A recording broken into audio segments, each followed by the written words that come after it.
নমস্কার, আমি প্রিয়তা। শুরু করছি উত্তরের সংবাদ। প্রথমেই আজকের বিশেষ সংবাদ। শ্রমিক ইউনিয়নের দখল নিয়ে ফের সামনে এলো তৃণমূলের গোষ্ঠী কোন্দল। দোলা সেন অনুগামীদের বিরুদ্ধে থানায় লিখিত অভিযোগ ঋতব্রত গোষ্ঠীর। ঘটনাকে কাটমানি দখলের লড়াই বলে টিপ্পনী বিজেপি। ফের গাঁজা পাচারের ছক ভেস্তে দিল জলপাইগুড়ি পুলিশ। গোশালা মোড়ে নাকা চেকিং এ একটি বেসরকারি যাত্রীবাহী বাস থেকে উদ্ধার হলো গাঁজা ভর্তি বেশ কয়েকটি ব্যাগ। মহিলা সহ আটক 5।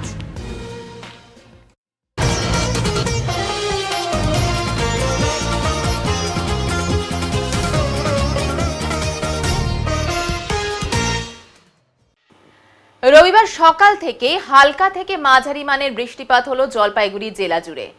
অপরদিকে স্কুটির ওপর গাছের ডাল ভেঙে পড়ে হলো বিপত্তি। উত্তরের জলপাইগুড়িতে গত কয়েকদিন ধরে বিক্ষিপ্তভাবে শুরু হয়েছে বজ্র বিদ্যুৎ সহ বৃষ্টিপাত। এরই মাঝে শনিবার সন্ধ্যায় সদর ব্লকের পাহাড়পুর গ্রাম পঞ্চায়েতের অধীন ডেঙ্গুয়াঝাড় বাজারে জনবহুল এলাকায় আচমকাই বিশাল আকার গাছের ডাল ভেঙে পড়ে এক দাঁড়িয়ে থাকা স্কুটির ওপর। পাশেই দাঁড়িয়ে থাকা স্কুটি চালক কোনো মতে প্রাণে বাঁচেন। ঘটনায় হতাহতের কোনো খবর না থাকলেও এই ঘটনার জেরে বিদ্যুতের তার ছিঁড়ে পড়লে বেশ কয়েক ঘন্টা বিদ্যুৎহীন হয়ে পড়ে এলাকা। ঘটনায় চাঞ্চল্য ছড়ায় এলাকায়।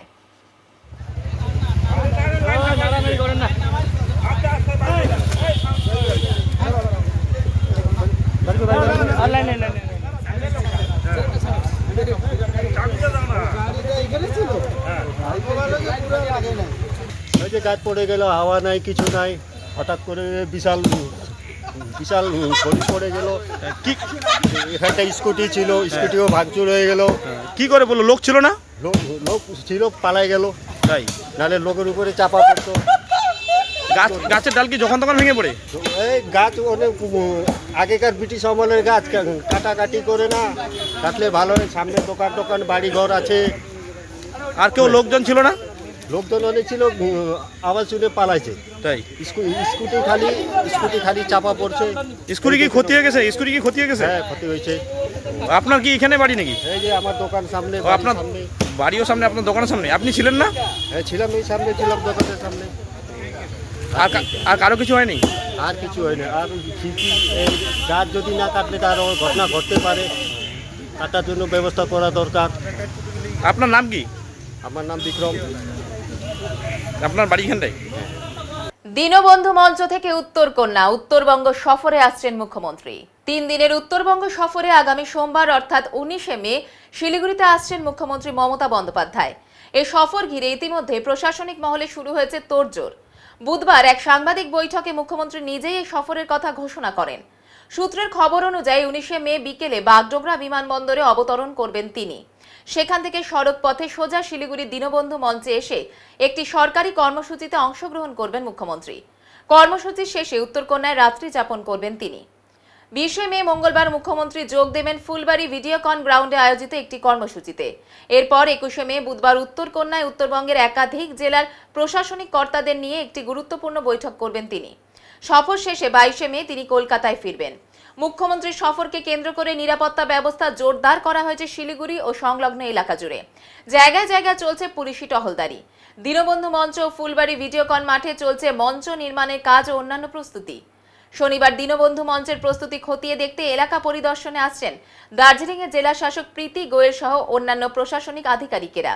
মুখ্যমন্ত্রীর সফর নির্বিঘ্ন করতে তৎপর প্রশাসন। ম্যাডাম তো প্রেস কনফারেন্সে বলেই দিয়েছেন 19th একটা ইন্ডাস্ট্রিজ মিট হচ্ছে এখানে। এটাই আমাদের জেলার, এটাই আমার জেলার এটা আছে। বাগরাকোটের লুপপুল সংলগ্ন 717 এ জাতীয় সড়কে ধস এবং ফাটলকে ঘিরে উদ্বেগ।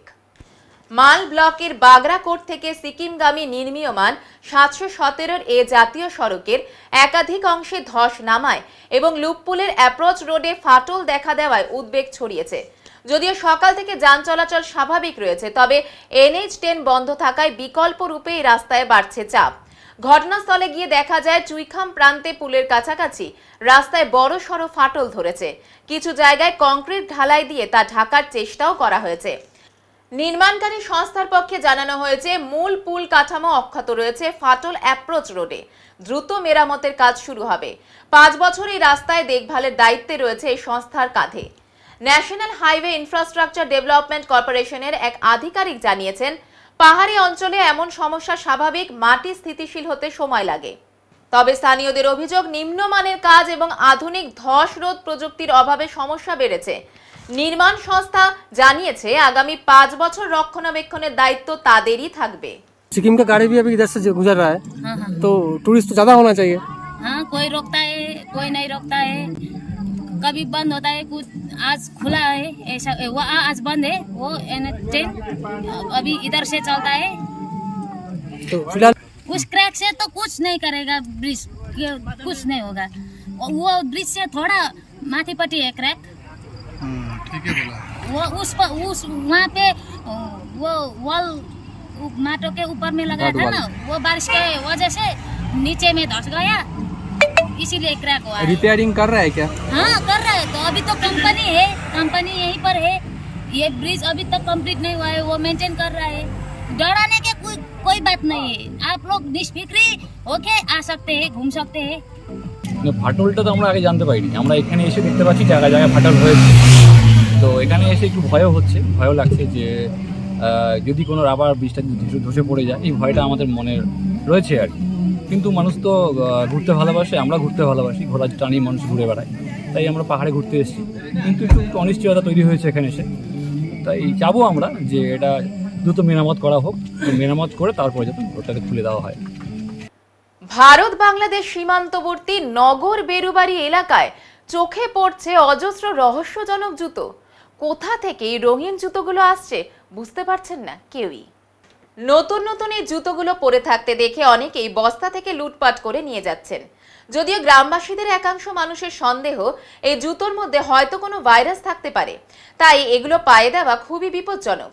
এই ঘটনায় রীতিমতো চাঞ্চল্য ছড়িয়ে পড়েছে নগর বেরুবাড়ি গ্রাম পঞ্চায়েতের অমরখানা এলাকায়। এই গ্রামের বিভিন্ন প্রান্তে রয়েছে চা বাগান ও চাষের জমি। স্থানীয় বাসিন্দারা জানান, বিভিন্ন জায়গায় রাস্তার ধারে এখনো পর্যন্ত 10 থেকে 12টি বস্তায় হাজার খানেক জুতো পরে থাকতে দেখা যাচ্ছে। এলাকার বাসিন্দাদের দাবি, প্রতিটি জুতোই একেবারে ঝাঁ চকচকে নতুন অবস্থায় রয়েছে। গ্রামবাসীদের সন্দেহ, পাশেই রয়েছে বাংলাদেশ সীমান্ত, তাই এই জুতোগুলোর মধ্যে বিপজ্জনক কোনো ভাইরাস মেশানো থাকতে পারে। এই জুতো কেউ পায়ে দিলে অজানা কোনো রোগও ছড়িয়ে পড়ার আশঙ্কাও করছেন গ্রামবাসীরা। তা না হলে হঠাৎ করে এত জুতো কিভাবে আসবে তা নিয়ে প্রশ্ন তুলেছেন সকলেই। আমাদের তো পাশে সীমান্ত আছে, বাংলাদেশ বর্ডার আছে পাশে।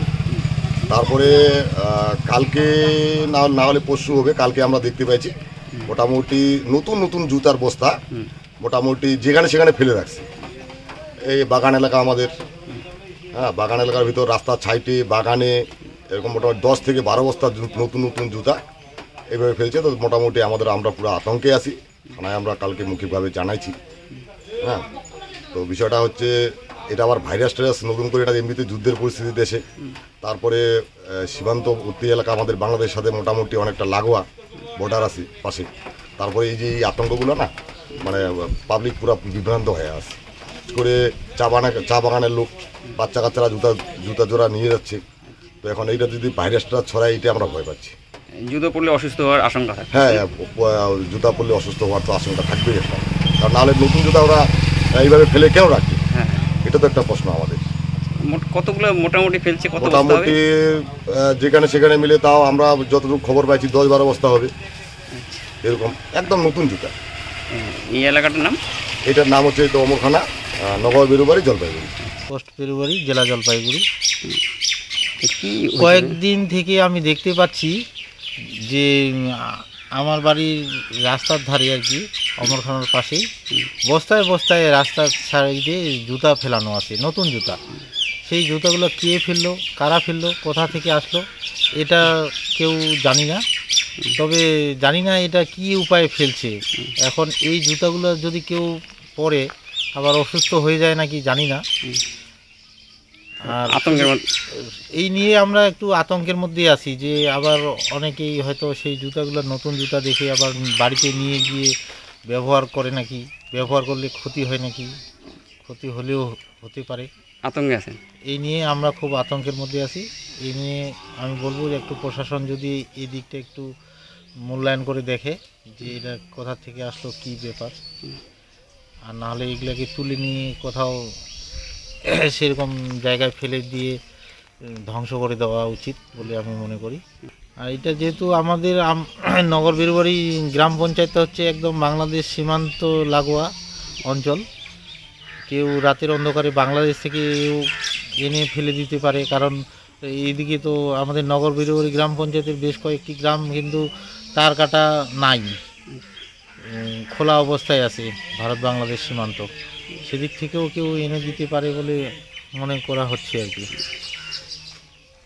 সোশ্যাল মিডিয়ায় ভাইরাল হলো জলপাইগুড়ির এক সিভিক ভলেন্টিয়ারের ঘুষ নেওয়ার দৃশ্য। জলপাইগুড়ি সদর ট্রাফিক পুলিশে সিভিক ভলেন্টিয়ার হিসেবে কাজ করছেন।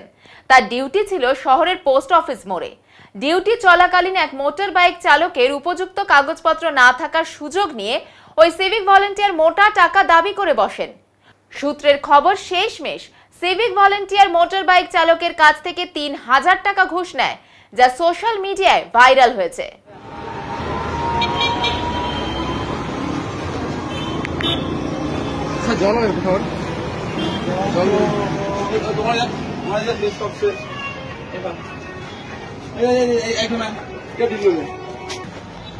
ছিল উঠানোর জন্য 100 টাকা চার্জ দিয়েছে দোকানে। বলতে হবে কথা বলছিলাম। হ্যাঁ, চার বলছিলাম না, 3,000 কথা হয়েছে। 3,000 কথা হয়েছে, ডাক দিন নাই নাই আমাদের 1 টাকা নেই। আর যা ছিল একদম খালি পকেটে, একদম কিচ্ছু নেই।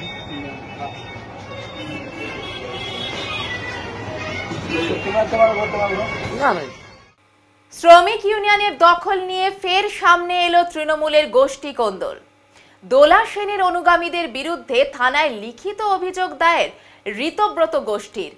এই ঘটনাকে কাটমানি খাওয়ার লড়াই বলে টিপ্পনি বিজেপির। জলপাইগুড়ি জেলার আইএনটিটিইউসির জেলা সভাপতি তপন দে সম্প্রতি তিনি তৃণমূল শ্রমিক নেতা স্বপন সরকারের বিরুদ্ধে রানীনগর শিল্পাঞ্চলে দলবিরোধী কার্যকলাপ সহ অন্যান্য একগুচ্ছ অভিযোগ এনে জলপাইগুড়ি কোতোয়ালি থানায় লিখিত অভিযোগ দায়ের করেছেন। আর এই নিয়ে ফের প্রকাশ্যে এলো তৃণমূলের গোষ্ঠী কোন্দল। তপন দে বলেন, রাজ্যের নির্দেশে আমি আইএনটিটিইউসির জলপাইগুড়ি জেলার সভাপতি, কিন্তু দেখা যাচ্ছে আমার অনুমোদন ছাড়া রানীনগর শিল্পাঞ্চলে থাকা Indian oil, star cement, Coca Cola, মাজা, মুন বেভারেজ সহ বিভিন্ন বড় বড় কারখানায় গিয়ে তৃণমূলের নাম ব্যবহার করে সমান্তরালভাবে সংগঠন চালাচ্ছে স্বপন সরকার। এতে শ্রমিকেরা বিভ্রান্ত হচ্ছেন। আমরা বারবার নিষেধ করা সত্ত্বেও শোনেননি, তাই বাধ্য হয়ে থানায় অভিযোগ দায়ের করলাম। স্বপন সরকার অবশ্য এফআইআর এর বিষয়ে গুরুত্ব দিতে নারাজ। তিনি বলেন, আমি 40 বছর ধরে শ্রমিক সংগঠন করছি। তৃণমূল শ্রমিক সংগঠন শুরু হওয়ার দিন থেকে আমি দোলা সেনের হাত ধরে আছি, তাই কে কি বলল তা নিয়ে আমার কিছু আসে যায় না। কারণ এই জেলার শ্রমিকেরা ভালো মতো জানে যে শ্রমিকদের পাশে থাকে কে, বিপদে আপদে কাকে ডাকলে পাওয়া যায় সেটা তারা ভালো মতোই জানেন। আমার সাথে শ্রমিক রয়েছে, তাই আমার হারানোর কিছু নেই। তপনদের পাশে দাঁড়িয়ে স্বপন সরকারের বিরুদ্ধে তোপ দেগেছেন তৃণমূলের জলপাইগুড়ি জেলার চেয়ারম্যান খগেশ্বর রায়। তিনি বলেন, শ্রমিক সংগঠনের জেলা সভাপতি তপন দে, সুতরাং স্বপন সরকার যা করছে তা ঠিক নয়। ঘটনা নিয়ে টিপ্পনি কেটেছেন জেলা বিজেপির প্রাক্তন সহসভাপতি অলোক চক্রবর্তী। তার বক্তব্য, এটা আসলে তোলাবাজির জন্য এলাকা দখলের লড়াই, এই দলে এটা হওয়াই স্বাভাবিক। মাজা প্ল্যান্ট আছে বা আমাদের কোকোকোলার যে প্ল্যান্ট আছে বা সিমেন্ট কোম্পানি আছে, সেখানে নাকি এরকম আছে যে অল ইন্ডিয়া আইএনটিটিউসি কাজ করবে বা পশ্চিমবঙ্গ আইএনটিটিউসি কাজ করতে পারবে না। উনি পরিষ্কার বলছে যে যেখানে ব্যক্তি মালিকানাধীন কোম্পানি আছে, ব্যক্তি মালিকানাধীন সিমেন্ট কোম্পানি হোক বা কোকোকোলা হোক বা কোনো দানা ফ্যাক্টরি হোক বা কোনো চা ফ্যাক্টরি হোক বা কোনো ট্রাক ট্রান্সপোর্ট হোক, যেখানে ব্যক্তি মালিকানাধীন কোম্পানিগুলো আছে, সেখানে পশ্চিমবঙ্গ আইএনটিটিউসি জেলা আইএনটিটিউসি কাজ করবে এবং তাদের চিঠিপত্রই গ্রহণ করা হবে শ্রমিক দপ্তরে এবং তাদের মাধ্যমেই শ্রমিকদের দাবি দেওয়া বার্গেনিং হবে। সেটা গত 5 তারিখ শিলিগুড়িতে যে পিএফ অফিস ঘেরাও ছিল, সেই কর্মসূচিতে মাননীয় মন্ত্রী মলয় ঘটক, উনি আইনমন্ত্রীও, তিনি এসেছিলেন। সেখানে আমাদের জেলার মন্ত্রী, রাজ্যের মন্ত্রী, যে জেলা থেকে নির্বাচিত হয়েছেন, মাননীয় বুলু চিকবরাজ মহাশয় ছিলেন, রাজ্যের প্রেসিডেন্ট আমাদের ঋতব্রত বন্দ্যোপাধ্যায় নিজে ছিলেন, আরও অন্যান্য জেলার নেতৃবৃন্দ ছিলেন। সেখানে কিন্তু মলয় ঘটক পরিষ্কার ব্লু চিক ব্রেক সহ সমস্ত নেতৃবৃন্দকে বলে গেছেন যে জলপাইগুড়ি কেন সমস্ত রাজ্যেই সমস্ত জেলাতেই আমাদের যে ইউনিয়নগুলো আছে রাজ্য আইএনটিটিউসির অনুমোদিত, সেই ইউনিয়নগুলোই কিন্তু কাজ করবে এবং সেই মোতাবেক আমরা কাজ করছি। হঠাৎ করে দেখছি যে চিঠি চাপাটি দেওয়া শুরু হচ্ছে, এতে শ্রমিকদের মধ্যে বিভ্রান্ত হচ্ছে। শান্তিপূর্ণ রানীনগরকে, শান্তিপূর্ণ জলপাইগুড়ির শিল্পাঞ্চলকে যারা এই ধরনের কাজ করছে, স্বপন সরকার সহ যে সমস্ত তৃণমূলের নেতাকর্মীরা নিজেদের তৃণমূলের নাম করে যারা জলপাইগুড়ি জেলা তৃণমূলকে অবজ্ঞা করে, সুপারসিড করে বা আমাকে আইএনটিটিউসি জেলা সভাপতি হিসাবে মান্যতা না দিয়ে তারা যেভাবে কাজ করবার চেষ্টা করছে বা অশান্ত করবার চেষ্টা করছে পরিবেশকে, আমি তার জন্যই কিন্তু অভিযোগ দায়ের করতে বাধ্য হয়েছি। ওখানকার নেতৃত্বরা, কেন্দ্রীয় নেতৃত্ব আমাদের আছে, কলকাতার বুকে সেই আন্দোলন ওখানে দিয়েছিলাম। আমাদের কলকাতার নেতৃত্ব বলছেন যে আপনি কীভাবে আন্দোলন বিএসএনএল আমাদের সর্বত্রভাবে সহযোগিতা করেছে দোলা সেন। উনি দিল্লিতে সংসদে রাজ্যসভায় উনি মিনিস্টারদের বলে অনেক বকেয়া যে টাকা পয়সাগুলি ছিল বেতন কি করবেন, এই যে আপনার নামে এটা আমার নামে, আমি ম্যান মানে কি আমার নামে ব্যক্তিগত তো ব্যাপার না, কমিটির আমি সভাপতি, যে সভাপতির ওখানে যেটা দেওয়া হয়েছে, আমি ওখানকার ওই আইএনটিটিউর সভাপতি নই, আমি বিভিন্ন ইউনিটগুলি যেগুলো আছে সেখানকার সভাপতি। বিষয়টা কি জানাবেন? আমরা জানাচ্ছি, আমি দেখলাম পেপারে, কিন্তু এটা ভালো জিনিস নয়। এটা এই যেরকম বার্তা দিয়ে আমার মতন একজন মানুষ, যে মানুষ যারা সারা জলপাইগুড়ির লোক চিনে, সারা উত্তরবঙ্গের লোক চিনে, শ্রমজীবী মানুষরা চিনে, সংগঠন চিনে এবং মানুষরা জানে স্বপন সরকার আন্দোলন রূপরেখা তৈরি করে। এবং আমি বিভিন্ন ক্ষেত্রে আপনারা দেখছেন বিএসএন বিভিন্ন ক্ষেত্রে আমি সেই আন্দোলন ভূমিকার মধ্যে ছিলাম। এবার জানি না কী কারণে এসে ওটা করলো, এটা জানি না কার কী হচ্ছে, আমি কারণ নাম উল্লেখ করতে চাই না। আমরা তৃণমূল কংগ্রেসটা করি, আরও শক্তিশালী তৃণমূলকে করব, যতই যে বলুক আমরা সেখানে ঢুকবো না। কারণ মাটির মানুষের নেত্রী মমতা ব্যানার্জি, অভিষেক বন্দ্যোপাধ্যায় এবং দোলা সেন আমাদের এই পথ দেখিয়েছে যে আন্দোলন করার জন্য কেন্দ্রীয় সরকারের সংস্থা, আমরা কেন্দ্রীয় সরকারের সংস্থায় যাচ্ছি, আমরা রাজ্যের কোনো সংস্থায় যাচ্ছি না। সেটা আপনাদেরই একজন, সেও আমি তার কোনো সমালোচনা করতেও রাজি নাই। আমি এরকম লোক না যে তার সমালোচনা করবো। দল আমাদের একটা তৃণমূল কংগ্রেস, আমরা তৃণমূল কংগ্রেসটাই করি, আরও শক্তিশালী দলকে করব এবং সবার সহযোগিতা, প্রশাসন থেকে আরম্ভ করে সবার সহযোগিতা দরকার আমাদের। যে রাজ্য সরকারকে উন্নয়নের যে বার্তা দিকে দিকে করছে, সেই উন্নয়নের বার্তা সবাই মিলিয়ে আমরা করব। সেটাই, যেহেতু আমি রাজগঞ্জের বিধায়ক দলের চেয়ারম্যান, তাকেই আমাকে স্বীকৃতি দিতে হবে। তাই তপনকে পরিষ্কার বলে দেওয়া আছে, তুমি আইএনটিসি করো, আমি মাদার তৃণমূল করি, তোমার যেগুলো প্রয়োজন সেই অনুপাতে করো, সর্বতভাবে সহযোগিতা করো। এফআইআর সেটা আমাকে নিশ্চয়ই বলে নেই। এফআইআর যদি করে থাকে, যদি কেউ অন্যায় করে থাকে, কেউ অন্যায়ভাবে কিছু কাজ করে থাকে, যদি এফআইআর করে তার জন্য কোনো অন্যায় না। আরে দল যদি অন্যায় ভাবে বেফাল, তো সে আইএনটিসি না, তার সাথে যদি বলে আমি আইএনটিসি, নিশ্চয় তখন সেই এফআইআর করেছে, তার জন্য আইন আছে, আইন বুঝবে না। দলের ভাবমূর্তি তো কি করে বলবো, মানে 2 বছর দেখতে চলছে রাইন হাউসে। আমি 4th টাইম এমএলএ, রাইনগর শিল্প তালুক বলুন, আমবাড়ি শিল্প তালুক বলুন, তারপর ফাটাপুর শিল্প তালুকগুলো আপনারা খোঁজ নিয়ে দেখবেন, আমি কোথাও যাই না। যারা আইনটি তারাই করে, সেটা দলের ভাবমূর্তি, আমি সেটা চিন্তা করি না। দলের ভাবমূর্তি যারা নষ্ট হবে তারাই নষ্ট হবে, দলের ভাবমূর্তি কোনো মতো নষ্ট হবে না, আমার যেটা বিশ্বাস। মানে যারা ওরকম কাজ করে তাদেরই ভাবমূর্তি নষ্ট হবে, এতে দলের ভাবমূর্তি নষ্ট হবে না।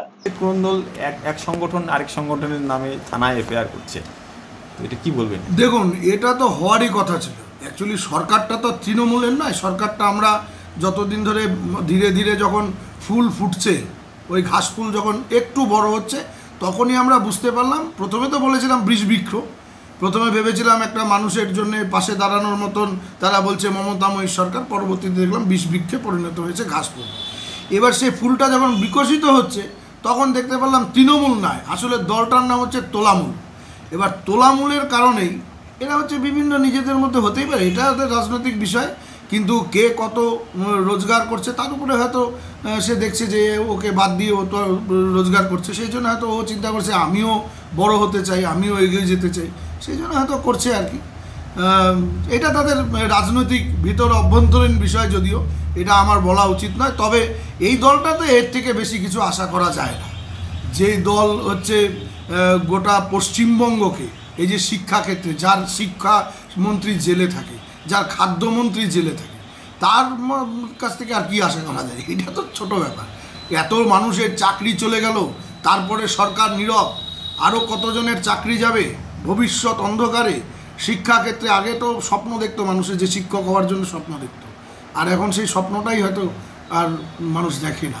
এখন ভাবে যে যদি একটা কোনো কিছু করে অন্তত দিন গুজরান করা যায় তাহলেই ভালো। হয়তো তিনি চিন্তা করে দিয়েছেন দলটা তো থাকবে না, তাই যত তাড়াতাড়ি 26-এর আগে যত তাড়াতাড়ি কিছু লুটে নেওয়া যায় সেটার জন্য চেষ্টা আর কি। ভালো, গুড, মানে উদ্দেশ্য ভালো, স্বপনবাবুর উদ্দেশ্য ভালো। আর তপনবাবু দলের দায়িত্বে যেহেতু আছেন সেই জন্য হয়তো এফআইআর করেছেন তার বিরুদ্ধে। উদ্দেশ্য ভালো, যে যত আছে লুটে পুটে নাও। হ্যাঁ, রাজার ওই যে কবিতাটা ছিল না, রাজার হস্ত করেছে সমস্ত কাঙালের ধন চুরি, এই তো অবস্থা। এবার নিয়ে নিচ্ছি ছোট্ট একটি বিরতি, সঙ্গে থাকুন, ফিরে আসছি একটু পরে। সব সময় সব দিকের সব খবর পেতে সাবস্ক্রাইব করুন, বেল আইকনটি প্রেস করে আপডেট থাকুন।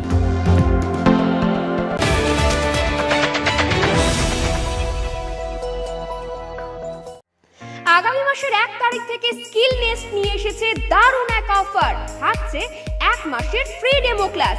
আজ থেকে এ মাসের 30 তারিখ পর্যন্ত নাম নথিভুক্ত করা যাবে। আমাদের এখানে nursery to class 4 all subject, class 5 to class 6 all arts group including Bengali, history, geography, Sanskrit এবং ক্লাস 7 থেকে ক্লাস 10 অল সাবজেক্ট যত্ন সহকারে পড়ানো হয়। আরো বিস্তারিত জানতে আজই আসুন স্কিল নেস্ট, নয়াবস্তি, 1 নম্বর ঘুমটি, জলপাইগুড়ি। যোগাযোগের নাম্বার 7602790567।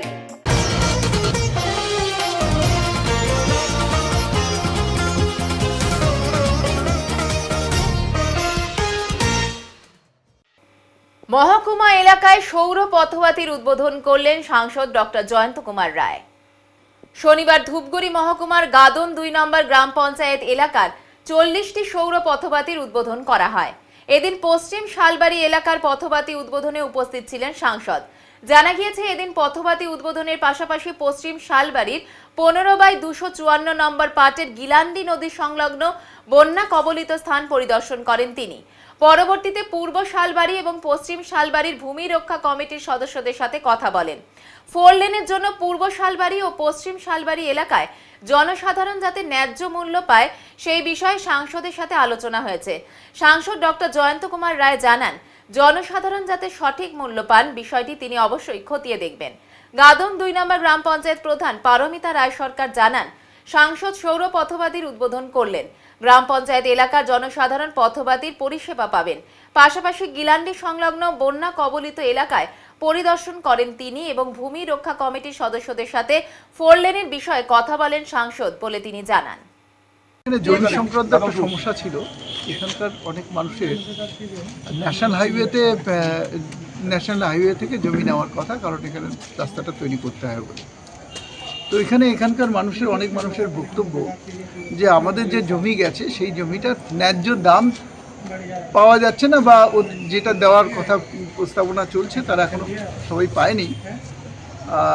কারো অ্যাকাউন্টে নাকি দেওয়া হয়েছে, কিন্তু সেটা অত্যন্ত কম বলে তাদের অভিযোগ।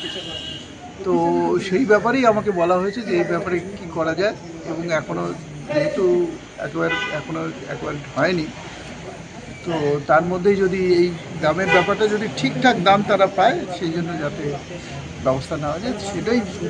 আমাদের সম্মানীয় সাংসদ জয়ন্ত কুমার রায় মহাশয়, ওনাকে আমন্ত্রণ করা হয়েছিল। ওনার এমপি ল্যান্ড ফান্ড যেটা হয় আর কি, এমপি ব্যক্তিগত তহবিল থেকে আমাদের 40টা সোলার লাইট আমাদের স্যাংশন করা হয়েছিল, যার হচ্ছে মূল্য 22,91,720 টাকা। এরকম 40টা সোলার লাইট আমাদের গ্রামের বিভিন্ন সংসদে বসানো হয়েছে। তাই তারই উদ্বোধন অনুষ্ঠান আজকে ওনার দ্বারা করলাম আমরা।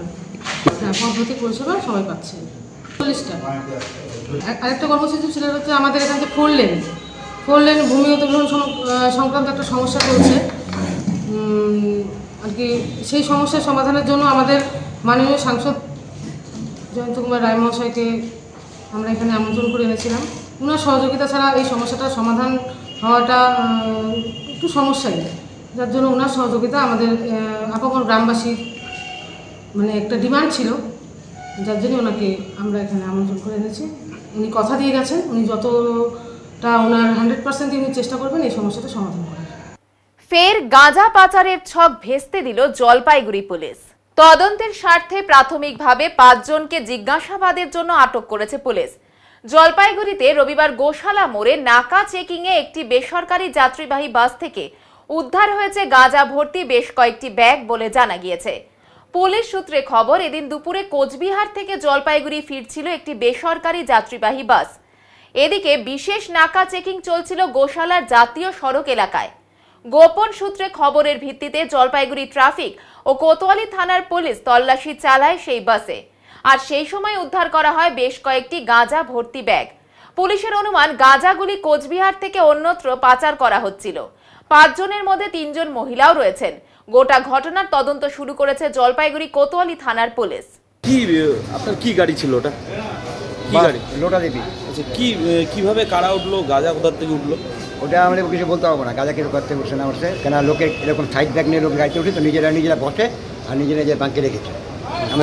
কজন উঠেছিল কোথা থেকে? হ্যাঁ, কজন উঠেছিল এরা? কজন উঠেছিল এরা? তো লোক তো গাড়ি ভর্তি ছিল, গাড়িতে ভর্তি পুরো সামান থেকে মানে পুরো স্ট্যান্ডিং থাকে না। কোথা থেকে আসছিল? কুচবিহার থেকে আসছিল। হ্যাঁ, 2 জন আছে কুচবিহার ওখানে, একজন তো নেমে গেছে পাহাড়পুরে মহিলা, আর একটা মহিলা উনি আছে ওনার বাড়ি এখানে। মানে এরাই কি গাঁজা নিয়ে উঠেছিল? তা বলতে পারবো না। হ্যাঁ, আমি বলতে পারবো না গাঁজা ছিল না কি ছিল। কোচবিহার থেকে জলপাইগুড়ি আসছিল? হ্যাঁ, জলপাইগুড়ি। কতগুলো ব্যাগ ছিল? কতগুলো? হ্যাঁ, ব্যাগ কতগুলো? ব্যাগ এখন দেখলাম 7টা ব্যাগ। পুলিশ কোথায় আটকালো আপনার? গোশালা মোড়ে। কি করলো? উনি দেখলো, দেখে ব্যাগগুলো নামালো। হ্যাঁ, ব্যাগগুলো নামাই নিয়ে রাখলো। আমাকে এবার তারা শান্তিবাড়ি বাস টাইমিনার চলে। হ্যাঁ, চলে, এটা আমাদের এটা আমাদের ট্রেন চলে। তারপর উনি আমাদেরকে নিয়ে আসবে। এই মহিলা দুটো একটা মহিলা আছে এখন। একজন মহিলা কি বলছে? উনি ওনার ব্যাগ এগুলো? হ্যাঁ, ওনার ব্যাগ এগুলো? ওনার করে ব্যাগ নেই, ওনার করে ব্যাগ নেই। কি নাম আপনার? আমার নাম মধুসূদন চৌধুরী। হ্যাঁ, মধুসূদন চৌধুরী। গাড়ির কি দায়িত্ব আছে? হ্যাঁ, কন্ট্রাক্টর। কেন চাষ করার মতো পারমিশন আমার অর্ডার নেই না আমার। আপনি যেরকম সাইড ব্যাগ আছে, আপনি যে গাড়িতে উঠছে আপনার ব্যাগ দেখবো, ওটাই নেই। পুলিশ ওই ব্যাগ সময় একজনকে এখানে আনছে? একজনই মহিলা? একজন মহিলা এখন আছে, এখন যাই না। মনে পড়ছে না কোন জায়গা থেকে উঠছে। এই মধ্যে ফালাকাটা থেকে উঠেছে 3-4 জন। ফালাকাটা থেকে। আর বাকিরা কোথায়? বাকি বলতে পারবো না, মানে পালিয়ে গেছে নাকি? মনে না নিয়ে গেছে। ফালাকাটা থেকে 5 জন উঠছিল ফালাকাটা থেকে। সবাই মহিলা নাকি পুরুষও ছিল? পুরুষও এমনি ওরা একজন। এখন কোনো ব্যাগ ছিল না, আর 2টা ছেলে ছিল, ব্যাগ রাখছিল। মানে পাহাড়পুরের একটা মহিলা নেমেছে, আমি পেট্রোল পাম্পে যখন তেল নিচ্ছিলাম, আর 2 জন এমনি নেমে গেছে। কোথাতে কিছু না, ফালাকাটা থেকে উঠছিল 2 জন। না, সন্দেহজনকভাবে একজন মহিলাকে আটক করেছে পুলিশ, তাই তো? হ্যাঁ, ওটা দেখা যাচ্ছে। সীমান্ত বাহিনীর সুবিধার্থে সেতুর কাজ বন্ধ করা হলো, স্বাভাবিক করা হলো যান চলাচল। সীমান্ত এলাকার সেতুর কাজ বন্ধ রেখে স্বাভাবিক করলো যান চলাচল। কয়েকদিন থেকে সীমান্ত এলাকায় বন্ধ ছিল যান চলাচল। সেতু সংস্কারের কাজ চলছিল। জলপাইগুড়ি হলদিবাড়ি রাজ্য সড়ক ধাপগঞ্জ পাঙ্গা সেতুর সংস্কারের কাজ করছিল পূর্ত দপ্তর। কিন্তু সীমান্তে যখন উত্তেজনা পরিস্থিতি, তখন সীমান্ত রক্ষী বাহিনীর প্রয়োজনের জন্য কাজ বন্ধ রাখলো প্রশাসন। রাস্তা বন্ধ করে কাজ করা যাবে না, তাই রাস্তার বন্ধ ব্যারিকেড খুলে দিল প্রশাসন। এতে যখন তখন সীমান্ত বাহিনীর প্রয়োজনে তারা যান চলাচল করতে পারবে। পাশাপাশি এলাকার বাসিন্দারা বলেন, এই সেতুর কাজ খুবই প্রয়োজন, তাই সীমান্তের সমস্যা মিটে গেলেই সেতুর কাজ যাতে জেলা প্রশাসন ফের শুরু করে তারই আবেদন রাখলাম। আমার নাম পলাশ নিয়োগী, আমি ধাপগঞ্জের বাসিন্দা। তো সেতুর কাজ বন্ধ হওয়ার কারণ হলো এখন যুদ্ধকালীন পরিস্থিতি, ইন্ডিয়ার যে অবস্থা, এখানে রাস্তা এটা হলো বর্ডারে যাওয়ার মেন রাস্তা। তো বিএসএফ এখানে বর্ডারে তো খুব পরিস্থিতি খারাপ, তো বিএসএফকে তো সবসময় যাতায়াত করতে, সেই জন্য আপাতকালীন বন্ধ রাখা হয়েছে। এটা আবার যখন অবস্থা ঠিক হয়ে যাবে তখন খুলে দেবে। হ্যাঁ, কতদিন বন্ধ রাখছিল রাস্তা? মানে এই যুদ্ধকালীন অবস্থাতে বন্ধই থাকবে, যতদিন বর্ডারের পরিস্থিতি না ঠিক হবে ততদিন এটা বন্ধই থাকবে। না, দিনের জন্য বন্ধ করছিল, তারপরের দিন খুলে দিয়েছে। সেই ব্যারিকেড কারা খুললো? এটা পিডব্লিউই খুলে দিল। আচ্ছা, বিএসএফ হয়তো রিপোর্ট করছিল, পিডব্লিউই খুলে দিল। এই এলাকাটার নাম? এটা ধাপগঞ্জ। আর সেতুটা কোন নদীতে? এটা পাঙ্গা নদী। আমি ধাপগঞ্জ বাজারের সেক্রেটারি, আমার নাম উৎপল সেন। আমাদের ধাপগঞ্জ বাজারে যে ভাঙা ব্রিজ, সেটা অবস্থা খুব খারাপ। সেই কাজটা হচ্ছিল, কিন্তু এই মুহূর্তে পাকিস্তান ভারত যুদ্ধের জন্য এই রাস্তা, এই রুটটা বর্ডার এলাকার রুট, এখান থেকে বাংলাদেশ থেকে সামনে বর্ডার, এই বর্ডারের রাস্তার জন্য বিএসএফরা এই রোডটাকে খুলে দিতে বাধ্য করে এবং কাজটাকে বন্ধ রাখে। যত তাড়াতাড়ি কাজটা হয় সেটা ভালো হয়, রোডটা ভালো হবে। নমস্কার। না, আমরা প্রথম যাবো দেশের নিরাপত্তাটাই যাবো বেশি, তারপরে দেশের নিরাপত্তাটা আগে মেন, তারপরে সেতু সংস্কার পরে হলে চলবে। হ্যাঁ, এই এলাকাটার নাম ধাপগঞ্জ বাজার। এটা কোন নদীতে সেতুটা? পাঙ্গা নদী। জলপাইগুড়ি করলা ভ্যালি চা বাগানে চা বাগান মজদুর ইউনিয়নের নেতৃত্বে বাগান শ্রমিকেরা আজ গেট সভা করল তাদের বিভিন্ন দাবি দাওয়া নিয়ে। শ্রমিকদের অভিযোগ, দীর্ঘ 1 বছর আগে ম্যানেজমেন্টের কাছে দাবিপত্র পেশ করলেও ম্যানেজমেন্ট কোনো রকম সমস্যার সমাধানে উদ্যোগী হয়নি। শ্রমিকদের আরও অভিযোগ, তাদের মজুরি 250 টাকা হলেও কোনো অজ্ঞাত কারণে তারা 240 টাকার বেশি হাজিরা পান না। পাশাপাশি তাদের জ্বালানির জন্য খড়ির কোনো ব্যবস্থা ম্যানেজমেন্ট দীর্ঘ সময় ধরে নিয়মিতভাবে করছেন না। এক বর্ষা পার হয়ে আরেকটা বর্ষা চলে এলো, কিন্তু তাদের ঘর এখনো সংস্কার করা হলো না। তাদের সারা ঘর দিয়ে জল পড়ছে, থাকার উপযুক্ত ঘর তাদের নেই। কিন্তু ম্যানেজমেন্ট প্রতিশ্রুতি দিয়েও তাদের ঘর সংস্কার করেনি। পাশাপাশি বাগানে এখনো পর্যন্ত একটি বড় সংখ্যক শ্রমিকদের গ্র্যাচুইটি বাকি রয়েছে। গ্র্যাচুইটি প্রদানে বাগান কর্তৃপক্ষের কোনো উদ্যোগ নেই। এর ফলে অবসর গ্রহণের পর শ্রমিকেরা ভীষণ কষ্টের মধ্যে রয়েছেন। ইতিমধ্যে অনেক শ্রমিক অর্থাভাবে চিকিৎসা না করাতে পেরে মৃত্যু হয়েছে। বাগান কর্তৃপক্ষের এই অমানবিক আচরণের প্রতিবাদ করা হয়। দাবি করা হয় অবিলম্বে শ্রমিকদের আইনি প্রাপ্য গ্র্যাচুইটি মিটিয়ে দিতে হবে। শ্রমিক নেতৃত্বের অভিযোগ, গেট মিটিং করতে বাগান কর্তৃপক্ষ বাধা প্রদান করলেও শ্রমিকেরা সেই বাধা অতিক্রম করেই এই গেট সভা করেছেন। এই গেট সভায় বক্তব্য তুলে ধরেন সংগঠনের ইউনিট সম্পাদক গোবিন ওরাও। তিনি বলেন, বাগানের শ্রমিকদের প্রাপ্য মালিক কোনোভাবেই দিতে চাচ্ছেন না, অথচ বাগানে পাতা তোলার কাজ নিয়মিত অত্যন্ত নিষ্ঠার সাথে করে যাচ্ছেন শ্রমিকেরা। তাদের আইনি প্রাপ্য দ্রুত মিটিয়ে দেওয়ার দাবি করেন। সংগঠনের রিজিওনাল কমিটির সম্পাদক প্রফুল্ল লাকড়া, পঞ্চায়েত সদস্য রবিনা মুন্ডা বলেন, সারা দেশ বিজেপি ও তৃণমূল শাসিত রাজ্যগুলিতে চা বাগান শ্রমিকদের মজুরি সবচেয়ে কম। যেখানে কেরলে 482 টাকা, তামিলনাড়ুতে 450 টাকা মজুরি প্রদান করা হয়, সেখানে পশ্চিম বাংলায় 250 টাকা মজুরিতে কাজ করতে বাধ্য থাকে চা বাগানের শ্রমিকেরা। ওই রাজ্যগুলোতে যদি ওই টাকা মজুরি দিয়ে বাগান চালাতে পারে, তাহলে এখানে কেন পারবে না, এই প্রশ্ন তোলা হয়। এই সমাবেশে বক্তব্য রাখতে গিয়ে বাগানের শ্রমিক নেতা সুমিতা বাগ বলেন, আমাদের ছেলেমেয়েরা পড়াশোনা করার পর ঘুরে বেড়াচ্ছে, কাজ পাচ্ছে না, অথচ বাগানে তাদের উপযোগী পদ ফাঁকা থাকলেও তাদেরকে সেখানে নিয়োগ করা হচ্ছে না। শিক্ষিত হয়ে বাগানে চা পাতাই তুলতে হচ্ছে। এছাড়াও তিনি আরও বিভিন্ন দাবিগুলো শ্রমিকদের মধ্যে তুলে ধরেন। এছাড়াও বক্তব্য রাখেন সিআইটিইউ নেতৃত্ব কৃষ্ণ সেন, শুভাশিস সরকার প্রমুখ। কেন আসছি কি, আমাদের ওই যে খড়ি নাই, তারপরে বাড়ির টাকা নাই, তারপরে বাড়ির টাকা নাই, তারপরে এই যে তিরপাল নাই, ছাতা নাই, খড়ি নাই, তাহলে আমরা রান্না করে যাব কি সকালে কাজ করার জন্য? এত বৃষ্টিতে আসলে এই পেটের জন্য তো কাজ করতেছি। পেট যদি না থাকলে, তাহলে খড়ি না থাকলে আমরা সকালে কেমন করে 7টার দিকে পৌঁছাবো? 7টার দিকে আসি 3টার দিকে, 3টার দিকে এসে খড়ি যাব না রান্না করে খাবো? খড়ি কাঁচা ঘর দুরা আছে, আমাদেরকে ঘরের টাকা চাই, তারপরে খড়ির টাকা চাই, না তো খড়ি দিবে আমাদের, ছাতা তিরপাল আমাদেরকে চাই।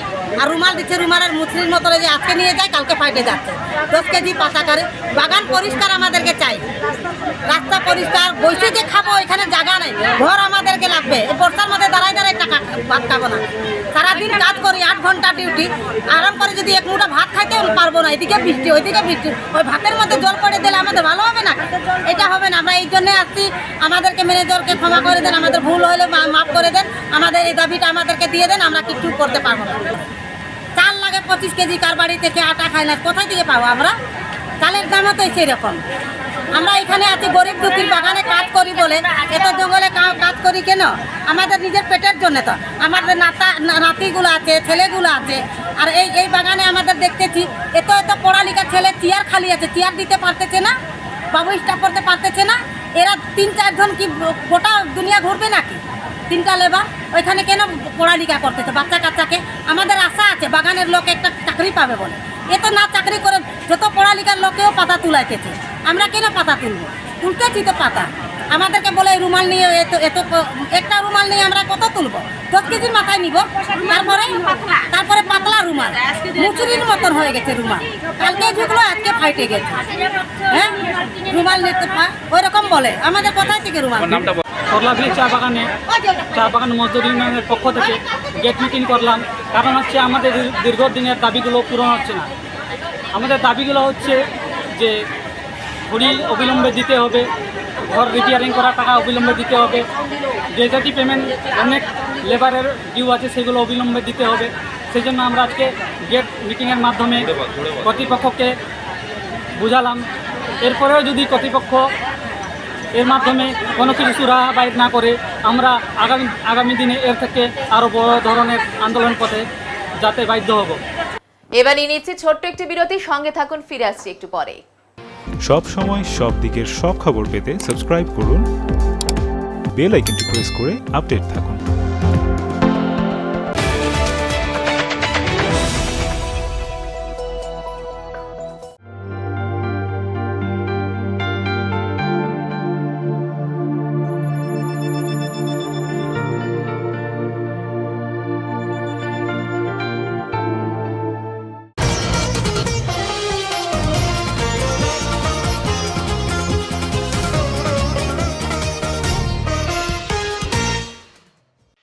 সন্ধ্যা নামতেই জলদাপাড়ার জঙ্গল থেকে বেরিয়ে আসছে বুনো হাতির দল।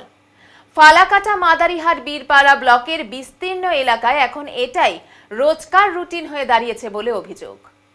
স্থানীয় সূত্রে খবর, একদিন আগেও 25 থেকে 30টি হাতির একটি পাল জলদাপাড়া জঙ্গল থেকে বেরিয়ে প্রবেশ করে ফালাকাটা ব্লকের শালকুমার গ্রাম পঞ্চায়েতের অন্তর্গত উমাচরণপুর এবং খাওচাঁদপাড়া এলাকায়। বুনো হাতির দল উমাচরণপুরের এক ব্যক্তির সুপারি বাগানে ঢুকে প্রায় 30টি সুপারি গাছ উপড়ে ফেলে ভেঙে দেয় বলে দাবি। অন্যদিকে মাদারিহাট বীরপাড়া ব্লকের পূর্ব মাদারিহাটে হাতির দল ঢুকে পড়ে স্থানীয় এক কৃষকের ভুট্টা খেতে। হাতির হানায় প্রায় 1 বিঘা জমির ভুট্টা ক্ষতিগ্রস্ত হয়েছে বলে খবর। এমন ঘটনায় স্বাভাবিকভাবে আতঙ্কিত হয়ে পড়েছেন এলাকার মানুষজন।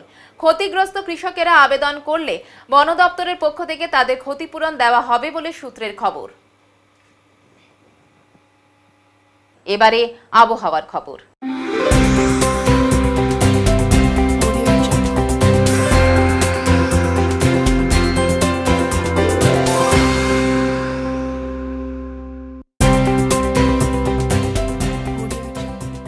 কেন্দ্রীয় আবহাওয়া দপ্তরের জলপাইগুড়ি কেন্দ্র থেকে পাওয়া তথ্য অনুযায়ী রবিবার দিনে সর্বোচ্চ তাপমাত্রা ছিল 29.6 ডিগ্রি সেলসিয়াস ও সর্বনিম্ন তাপমাত্রা ছিল 22.9 ডিগ্রি সেলসিয়াস।